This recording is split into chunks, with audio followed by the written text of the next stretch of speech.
Hello, and welcome to the Orthodontic Products Podcast. I'm your host, Allison Warner. Search habits are shifting. Patients are asking full questions, often to AI tools like Siri, ChatGPT, and Google's new AI search. In this episode, we explore answer engine optimization and what orthodontic practices need to do to stay visible in this new search landscape. Our guest is Jeff Slater. He is the VP of Operations at Kaleidoscope, an orthodontic digital marketing company. He recently wrote an article for our July-August issue on this topic, and so we wanted to go more in depth. In this interview, he's going to break down how AEO differs from traditional SEO, what patients are really searching for, and how orthodontists can update their websites to meet the moment. Jeff, thank you for joining me. It's great to have you. Yeah, absolute pleasure to be here. Thanks for having me. So let's start with the basics. And these are the basics even for me, because I learned a lot reading your article. But what exactly is answer engine optimization, AEO, and how is it different from traditional SEO orthodontic practices are used to? Yeah, I think the biggest thing to take away for AEO is it's the AI overviews that we're seeing on Google search. So when you go to Google and type in a question, you've probably seen this in your own experience. Yeah. You get that snippet right at the top that says AI overview, and it's basically a paragraph answer to your question. And that shows up above the traditional search results, right? Where we're used to seeing Google Maps and a list of website results, which we call organic. So AEO, or answer engine optimization, is really the practice of optimizing your content to show up in those AI overviews. So we're seeing patients turn to tools like Siri, Alexa, and ChatGPT when they're looking for orthodontic care. So not just the Google search that we're used to. How is that shifting search behavior? How is that shift in search behavior affecting how practices should structure their websites? Yeah, I think, one thing to remember is AEO, or I'll throw another acronym at you, GEO, which is generative engine optimization. They're really subsets of what we think of as traditional SEO. So search engine optimization, more of a broad term, and we're used to search engine optimization thinking about backlinks and keywords and all those types of things. So where the answer engine optimization comes in, and then the generative engine optimization is just an extension of traditional SEO and structuring your content so that it ranks both in traditional forms of search that we've been working on for the last 10, 15 years.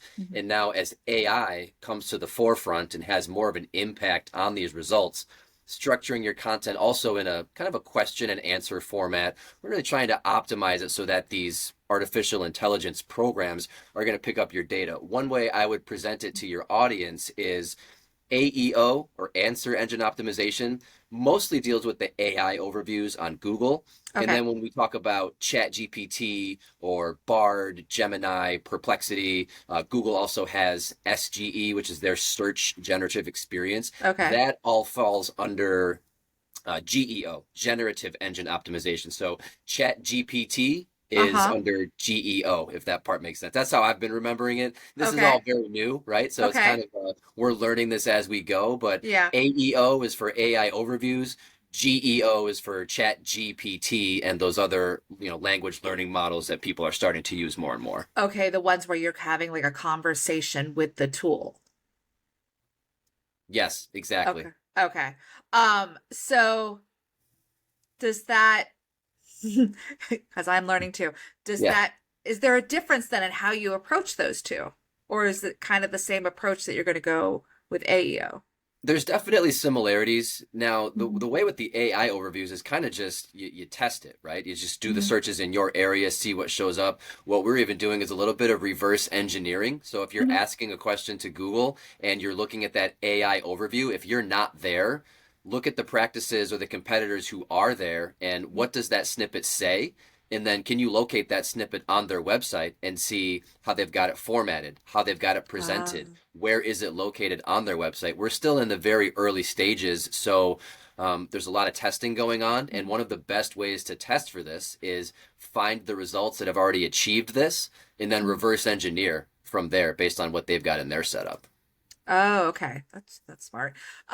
Okay, so in the article you wrote for our July-August issue, we talked about this a little bit, but you mentioned that patients are asking those full questions now instead of typing short keywords. So what type of questions should, and you talked a little bit about there, what Mhm. types of questions should websites be answering? And how should you be presenting those answers? Because I know in your article, you kind of break down like using, having the full question and then having a very short, concise answer, not Mhm. leading the answer down in the bottom. So, Right. It's kind of a little bit predictive, right? Like trying to anticipate what are your prospective patients going to be asking.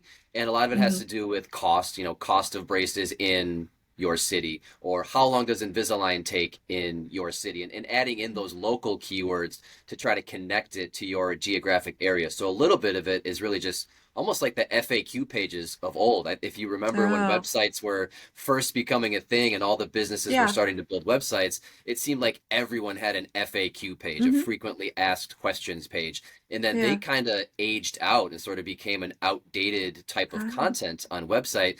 And it almost seems like, everything is cyclical and history repeats itself. Hmm. We're almost coming full circle back to the FAQ, the frequently asked questions. Yeah. And having the page on your site for frequently asked Uh-huh. questions, I think makes sense, but also trying to work those frequently asked questions into your content more organically, Okay. because what all of these, Google and ChatGPT, they'll tell you to write your content for humans, don't write your content for machines. And I think there's Hmm. still a lot of truth to that. You don't want to be out here Okay. trying to game the system or manipulate the results, because for every loophole you think you find, there's a bunch of programs that are designed to find and close those loopholes, Hmm. right? So you Right. really want to stick to the basics and try to anticipate what your target audience is going to be looking for. And it goes back to an old adage that I've been saying for years, and I got it from Mary Kay Miller, the CEO, owner of Kaleidoscope. Yeah. It's tell your audience what they want to know, not what you want to tell them. And I think we get stuck sometimes as business owners, web developers, when we're writing content. We want to talk about what we think matters or why we think Right. we're great. And what we really need to do is, put our thinking cap on and get inside the head of our target audience and our prospective patients. What do they actually care about? What are they most likely to be searching for? And then work from there. I know when I've had to work on search engine optimization, it's always like, it's embedding that keyword Hmm. throughout the text. And, it forces you sometimes to have that longer text Hmm. with AEO and, answering the question. Hmm. Should you be as concerned with that full text that's getting that keyword, Hmm. running Yeah. through there a number of times and instead just being really, in a way, concise? Because I know in the article you had a question about how long does Invisalign teen treatment take? Hmm. And the answer was very short and concise. Whereas I think, old SEO would have been like mentioning Invisalign teen Yeah. over the course of many paragraphs. So is there a Mhm. shift there in style as well, or length? Right. Yeah, I think what you're getting at is keyword density. So, how many Mm-hmm. times are we repeating the keyword in this Mm-hmm. piece of content? Mm-hmm. And that used to be a more effective strategy, right? Where when the algorithm was a little more primitive, it would Yeah. just sort of tally up how many times is this keyword mentioned on a specific Mm-hmm. page. And then whatever page mentioned it the most times would Mm-hmm. usually rank higher. That's sort of how Yeah. Google established or determined authority, years Mm-hmm. ago. Mm-hmm. Now the algorithms are a lot smarter and they're looking big picture at your entire content profile. So hammering the same keyword over and over again is not going to have the same impact that it Okay. did in the past. So Okay. I think we look at authority as something you build over time, and it's a Mm-hmm. more well-rounded content profile versus Okay. hammering one thing. And what I do want to mention for your audience is not to keep going back to all the acronyms under the sun, but Google's had one for years. Originally, it was EAT, EAT, expertise, authority, and trust. Now there's Okay. two E's in front of that. It's experience, expertise, authority, and trust. So look at your content through that lens of Mm. experience, expertise, authority, and trust, and make sure you're kind of checking all of those boxes. And I think as far as our industry, because in orthodontics, we're a very niche specialty. So Yeah. when you're listening to podcasts or reading articles about AEO and GEO and the future of local search, remember that orthodontics is only a small part of what we look at as the wider internet, right? That what AI and ChatGPT are doing to the web. Like orthodontics may not need all of the adjustments that, e-commerce might need or some of Right. these national sites, right? Like we are Hmm. dealing with local businesses in a relatively small target area. Okay. Orthodontic practices are not optimizing for national search, or thousands of searches. We really want to Hmm. drill down and focus on the most important pieces. And I think leaning on the expertise of the doctor, the experience of the doctor, and sharing maybe even a little bit of the credentials and the history of the practice. I think that's a good way to sort of show those signals to the Hmm. algorithm is, how long has the practice been open? How long has the doctor been certified for? What are some of those Ah, certifications? I think okay. sprinkling some of those in might make sense, doing it in a natural way. Yeah. But some of the things that these algorithms are looking for is how can they, kind of differentiate between a dental practice that's offering orthodontic services versus Hmm. an orthodontic practice that has, a specialized doctor who's been trained and has been practicing for 25 years. I think that could be a differentiating factor as well. So you want to get in as much information as you can Hmm. without seeming like you're trying to spam or keyword stuff or game the system. So from what I'm getting here is that the AI is smart enough to look at the whole picture, then to look at that Mm-hmm. experience, that bio, and then Mm-hmm. also look at the content that's being provided on the site to whether this is an authority or not. Yep. And also, the uniqueness of the content, because there's only so Hmm. many ways that you can talk about braces and Invisalign and that kind of Yeah. thing. And the recency of the Hmm. content also matters. So publishing fresh content to your website or updating the content that is on your Hmm. site can also have an impact. And we have to remember that this is all still relatively new and the AI Yeah. is learning on the fly. It's really failing forward. I think in a lot of cases, we see this with Google Ads all the time that Hmm. the AI is making decisions that maybe it's not ready to make just yet, but Google Hmm. is sort of allowing for that to say, okay, fail forward, learn on the job. And so whatever might be working now may not be working in 6 months. So it just goes back Right. to keeping things, writing your content for humans, not getting overly carried away with trying to feed the machine. You still want Hmm. the structure and the optimization to kind of take that into account as far as the AI Hmm. and the algorithms. But at the end of the day, the algorithms and programs are smart enough to know when a website is trying to trick them or trying to keyword stuff or trying to spam. So even if it works in the short term, odds Yeah. are that that loophole will be closed before long, and then you're going to lose whatever ground you might have gained. So don't get too Okay. carried away trying to solve the riddle as Yeah. opposed to just creating good content and keeping some Hmm. things fresh. You don't want your website or your blog to get overly stale because Yeah. then the AI is going to look to sites that are producing newer, fresher, more relevant content, and they're probably going to win out. Well, I think that's a good point to make because a lot of, excuse me, a lot of websites tend to be very static once you get Hmm. it up and running, and Yep. there's not a lot of going in there and updating the content. So that's a good point. Yeah, absolutely. Especially in our industry, because like I said, there's only so many ways you can talk about Yeah. braces and Invisalign and aligners. Hmm. So putting your own spin on it, putting your own voice on it, and I also Hmm. think attributing things to the doctor as much Mm. as possible can Okay. also help. In the past, a lot of our sites just had standard orthodontic content. I say Yeah. that's not unique to Kaleidoscope. That's Yeah. industry wide. So Industry. I Yeah. think trying to frame your content and attribute it to the professional, which in this Mm. case is the doctor, and present it so that it looks like it's coming from an authority. It goes back to that EAT or EEAT, right? The expertise, the authority, the Yeah. trust. If it's tied back to a professional who is trained, educated, and certified in this Mhm. industry, early signs indicate that these algorithms and AI programs are going to trust that more if they can attach that information to a credible, certified, qualified source. Okay. And then does because of that need to kind of update the content, does that lend itself to really having that kind of blog feature Mm-hmm. on your website? Yeah, absolutely. If you have the bandwidth and the availability to be publishing blog content to your Hmm. site, I definitely would recommend it.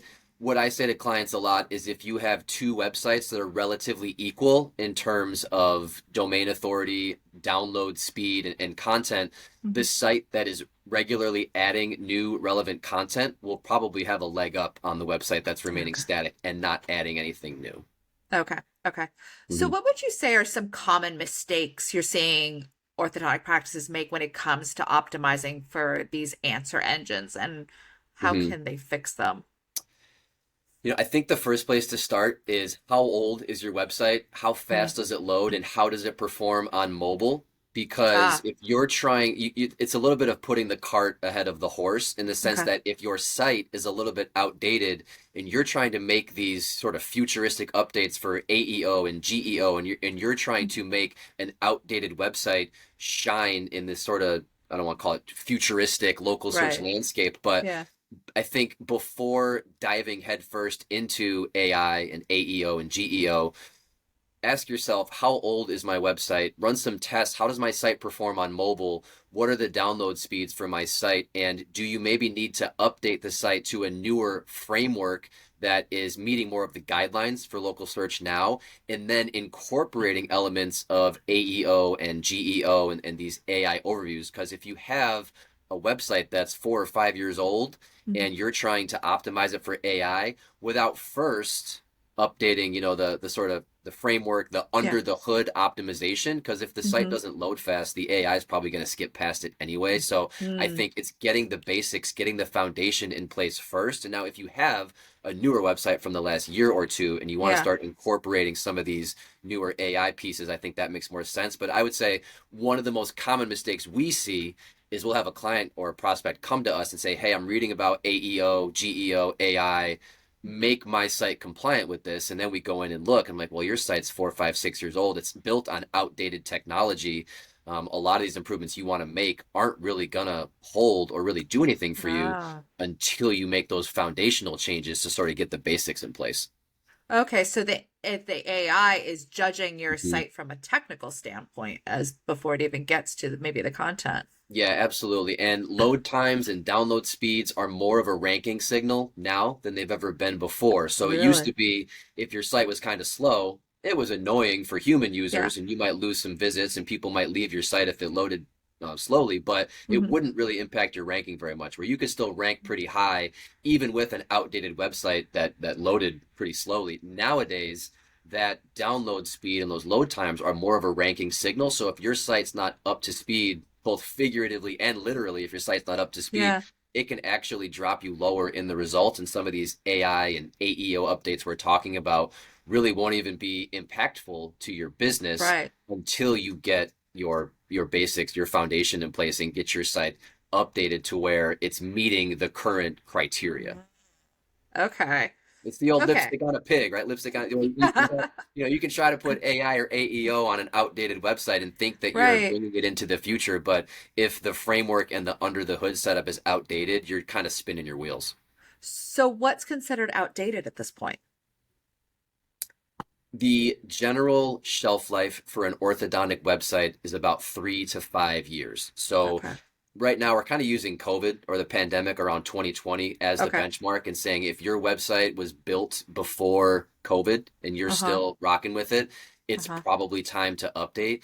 Now, I would also kind of asterisk that statement by Hmm. saying that the shelf life depends on how good the site is when it's built, right? So if the Hmm. site is only 2 or 3 years old, but the framework and the quality of the site is poor and it's already slow, it Hmm. becomes outdated much more quickly, right? So you could have a Right. site, oh, I just built it 2 years ago, but then we go in and look and it just wasn't done very well. So you're kind of Yeah. already due for an upgrade, even though in your mind, I just built this thing a Yeah. couple of years ago. Whereas if a site is built on quality framework and it loads quickly and it's got the structure, the navigation, the links, the content, if a lot of those pieces are in place, you'll Hmm. get more mileage out of that site. You could have a 4 year old orthodontic website that still performs and ranks very well Yeah. if it was, optimized for mobile and Right. built on a current framework that still performs. So there's definitely shades of gray. There is no absolute, if Okay. if this then that, or if you do this, you'll be successful 100% of the time. I mean, we've seen this with Google over the years where you could have a practice that does pretty much everything right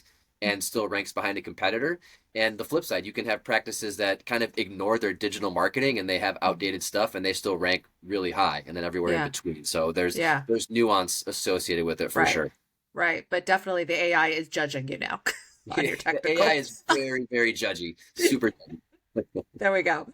Okay, so for practices that already have an SEO strategy in place, what are Mhm, kind of those first steps they can take to start incorporating AEO or mhm. GEO without overhauling their entire site? Let's assume they have the technical, Sure. standards to meet the moment. I think part of that depends on what their SEO program involves, whether it's Mm, more of a monitoring thing where, you can have an SEO program that's really just Google Patrol, where you're just okay. checking your rankings and you're checking your Google business profile and you're monitoring Google Search Console for your website health. I mean, that qualifies as an SEO program, but Mhm. it's not exactly a proactive service that's expanding your digital footprint or building your keyword profile. Meanwhile, you could have a more proactive SEO program, maybe with blogging, that's publishing content to your website, once or twice a month. And then maybe you're cross-posting or doing some content distribution to your Google business profile or to your Facebook page. That's where you might want to start to incorporate some of these content ideas, more of this Q&A, more conversational search, more anticipating what are the questions that people are going to be typing into Google. One of the places I like to look the most is inside your blogs. You'll have your subheadings, right? You've got your Mhm. title and then building in more subheadings, which might be also called like an H2 tag or an Yeah. H3 tag if we want to get Mhm. really granular and kind of Mhm. nerd out on the Yeah. SEO part of things. But one thing that I like to do is as I'm writing a blog, I like to chunk it out into sections and then name my subheadings or my H2 tags according to trying to sort of nail what's the question or what's the search term. So I want my subheadings inside my blog to match the search term or the question. Now we're talking more conversational search Right. that people are typing in. So really trying to highlight front and center, this is the question that this content is going to answer. So I would say that would be one place to look if you're already running SEO, is look at your H2 tags and your subheads and try to be more conversational. And another one would be attribution, trying to attribute your content, connect it to a source or cite Yeah. it to the doctor specifically. So these new programs and algorithms that are trying to determine authority and expertise, if it's Mhm. just a piece of content floating out there in the wild that's not attributed to anyone or anything, that may Yeah. not be as impactful as a piece of content that has a direct source that the algorithm or the AI program can connect it to somebody like a doctor who is a Yeah. subject matter expert. Subject matter expertise is really Yeah. critical and very important. And I think that's something that practices can leverage more going forward. Okay. And as powered search continues to evolve, what's your advice to orthodontic teams trying to kind of future proof their digital presence and maintain that Mhm. visibility in a competitive local market? A big part of it again is the foundational piece, just keeping your website up to date, testing everything on mobile. I think when we Mhm. are building and analyzing websites and download speeds, we're usually on a desktop. I know I'm Mhm. guilty of this. I've got Yeah. my desktop computer with my dual monitor, or some people have the triple wraparound monitor set up. So we're Mhm. looking at things, really widescreen format. I think we sometimes have a blind spot for mobile and testing our websites on iPhones and Samsungs. I know here at Kaleidoscope, we're like, okay, Mhm. who has a Galaxy? Who's got a Samsung? Who has an iPhone Right. 14? Who has an iPhone 16? Because all these Uh, devices have different screen sizes, and making oh. sure that your website, because nowadays, pretty much all websites are responsive, right? Pretty much Mhm. all websites are mobile friendly in the Mhm. older sense of that term. But Mhm. really testing everything on mobile to make sure it loads quickly, because a lot of people don't realize Google has switched to mobile first indexing, and that's not new information. That's been a few years since that happened, but the mobile version of your website is the primary version that's used for ranking. It's not the desktop, it's not the full width, full screen version. So we want to make sure that we're testing all of our content, all of our pages, all of our forms, all of our links, like really paying close attention to mobile. I think it's the best way to, I don't know if it's future proofing, but the Yeah. majority of your traffic and your website visits are happening on mobile. So I tell our clients all the time, pull up your site on your phone. How does it load? How does it look? Is the right information front and center? Is your phone number, your contact information? Um, and all that kind of stuff. So in terms of future-proofing your site, I do think the mobile version is key. Load speed, download times are key as well. And also video content. It's not a direct correlation from video to AI, but Google's getting a lot better at being able to read images and scan through videos and get the transcripts and things like that. So YouTube continues to grow, and having video content on your website and on your social media, I think that's a really great way for practices to stay current, where when your prospective patients are doing their research and they're checking 3, 4 websites and 3, 4 social media accounts, the average, I think, is 2.5 orthodontic practices that the average orthodontic consumer is going to look at or review or consider 2.5 orthodontic practices, meaning they're not just getting a name from a friend and only going to that place and not researching anybody else. So there's going to be a contrast and compare happening. And if your website is a little outdated, or if your competitors are cranking out video content and the doctor is on camera answering questions, that's really going to give them an advantage, both from that content is more digestible. Video content, you can get a lot more information across much more quickly. It also presents your practice in a much more current and modern light and way, that you're presenting content in a format that's easily digestible. And also, people have such short attention spans now, right? You only have a few seconds to grab these people's attention. So if your content is not structured and organized and easy to digest, you're going to lose prospective patients to the competitors who have better structure, better organization, and potentially video, which is just easier for people to digest. Yeah, definitely. Well, Jeff, thank you so much for coming on to kind of break this down for us. I really appreciate it. I've learned a lot of things. What's the best way for someone to get in contact with you if they're interested in working with you, or have questions? Yeah, absolutely. Our website is thekaleidoscope.com, and you can Google us. You can find us there. We have contact forms on the site to get in touch with us. In the article that was published, I'm not sure if my email was in there or not, but my email address is a little cumbersome. It's jeff.slater@thekaleidoscope.com. But we are a marketing and digital and SEO agency, so we rank pretty well for most of the searches. So if you search Kaleidoscope digital marketing, we'll come right up for many of those other orthodontic searches as well. So fill out a contact form, get in touch with us. We do a free audit and analysis for any orthodontic or dental practice. So if you want to just honestly have a chat with me and have us do a quick sort of research of, how does your website score on these testing tools? We can do an audit of your online brand, and then I can meet you on a Zoom just to say, hey, here's what we found. Here's the game plan we might recommend. And of course, getting input from the practice, always very important. What's your strategy? What are your goals? Trying to find ways to fit this growth within your budget, because practices have all different types of needs and strategies and budgets. So we really try to look at every practice as its own unique situation. There is no cookie cutter, one size fits all, do this and you'll be successful. Every practice is different. Every competitive landscape is different. So one thing with Kaleidoscope is we always want to look at things through the lens of what does this specific practice already have in terms of strengths, and also where can we help and what are some weaknesses that we might want to try to improve. Great. Well, thanks again. And be sure to check out Jeff's article in our July-August issue. You can also find it online. Thanks again. As always, thank you for joining us. Be sure to subscribe to the Orthodontic Products Podcast to keep up with the latest episodes. And be sure to check out orthodonticproductsonline.com to keep up with the latest industry news. Until next time, take care.